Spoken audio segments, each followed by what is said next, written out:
Everyone, this is KJ Vlogs, a Filipino reactor based here in Saudi Arabia, and welcome back to my channel. Again, gawa na ito reaction video. Ang Barda compilation, ito yung hinahanap ko kahapon na may event siya sa close-up. Pero bakit konti lang yung mga, konti lang yung, what do you call this, eksena. At wala pa talagang volume. Hindi nila nilagyan ng, ano yung Josh B? Eksena siya, no? In fairness, alam mo, eksena talaga siya sa kanyang mga post. Eksena talaga siya. Yung tipong, alam mo yung looks na parang, hindi yung, eto ang sinaya mo. Hindi ganun yun eh. Yung mga looks na parang, I am ready to conquer the world. Something like that. Parang alam mo yung dito sa eksena na to, dito sa picture na to, parang makikita mo talaga, I am ready to fall in love again. Ganun ang eksena, mami. Right? I don't know kung ang energy na pinapakita niya dito is yung energy na nafe-feel ko, pero ganun talaga yung nafe-feel ko eh. So basically, ganun yun. 'Di ba? Ibang eksena niya dito. 'Di ba? Kahit yung mga posture niya, the facial expression, the vibe, the energy, parang sinasabi niya talaga dito, I am ready. Parang ganun. Wala na siya sa facing na parang I am healing my inner child. I am healing my soul, my mind, body, and soul. Wala na siya sa ganung ora eh. Kasi yun yung nakikita kong parang I am trying to heal or I am healing my mind, body, and soul pag nagja-jogging siya. Pero pag dito sa mga post na to, ewan, ganon.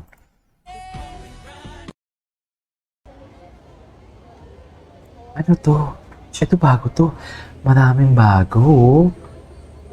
Ang ganda ni Barbie dito, di ba? Di ba? Parang mainit ang ulo ni Barbie dito. Parang there is something. Bakit parang mainit ang ulo niya dito na parang gusto niyang, how do I say this? Parang, pumasok ka sa PBB house, eto ngayon ang gusto mo. Di ba ganun, no? Pumasok ka ngayon sa PBB house, kaya ganun pala.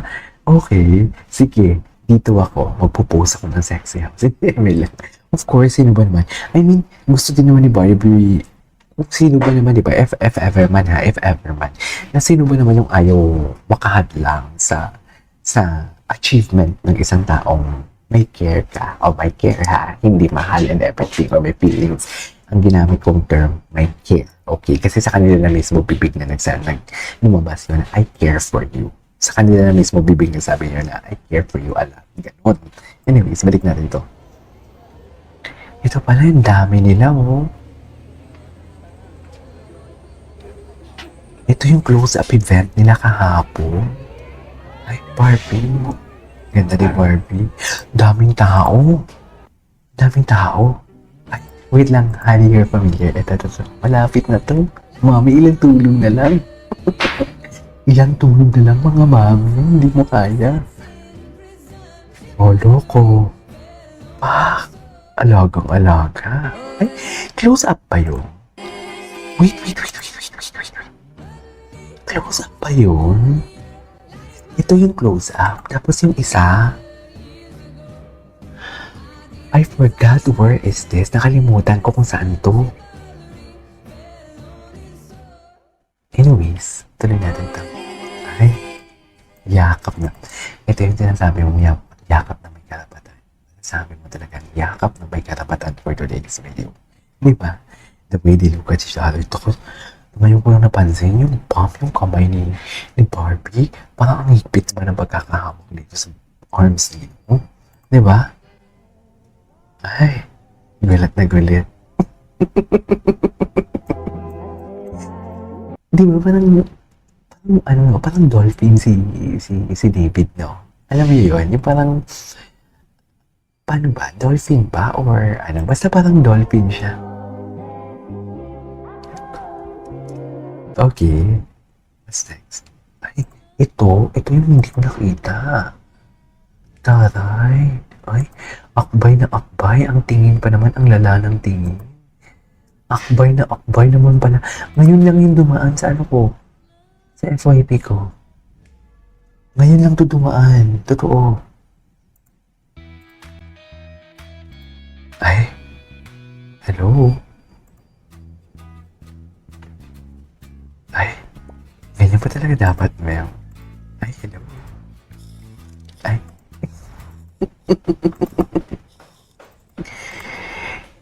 Ano yun? Wait lang. Ang tsaka lang tumutunog. Sa totoo. Parang alam mo yung gano'n. Sorry. Joke lang, joke lang, joke lang. Ay, si Mami Ami pala to ang nag-post.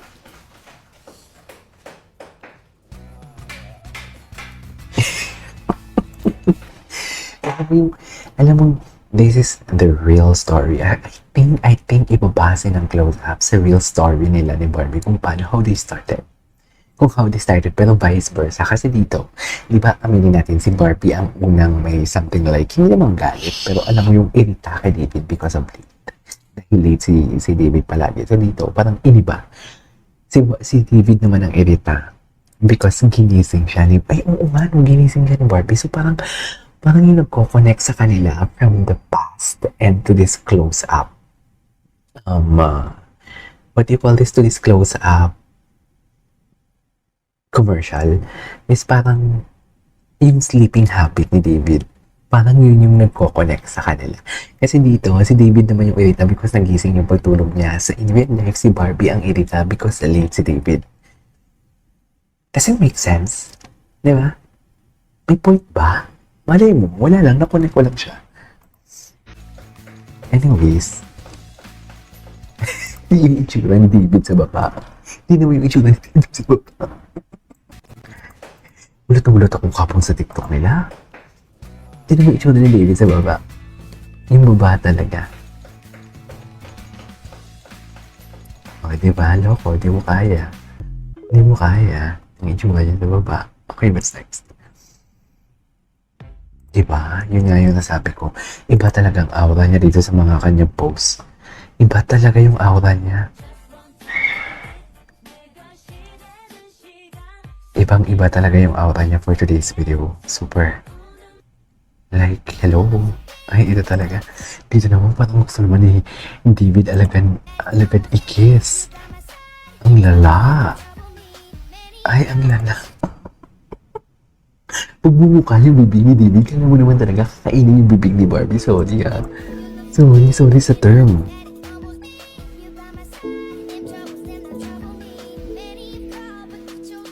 Ay. Alam mo, pa real cam and off cam, yung itsura ni David talaga, ganito talaga yung itsura niya palagi pagkausap niya si Barbie. Aminin nyo yan, i-press 1 nyo yan, aminin nyo yan. Ganyan talaga yung mukha ni David talaga, always.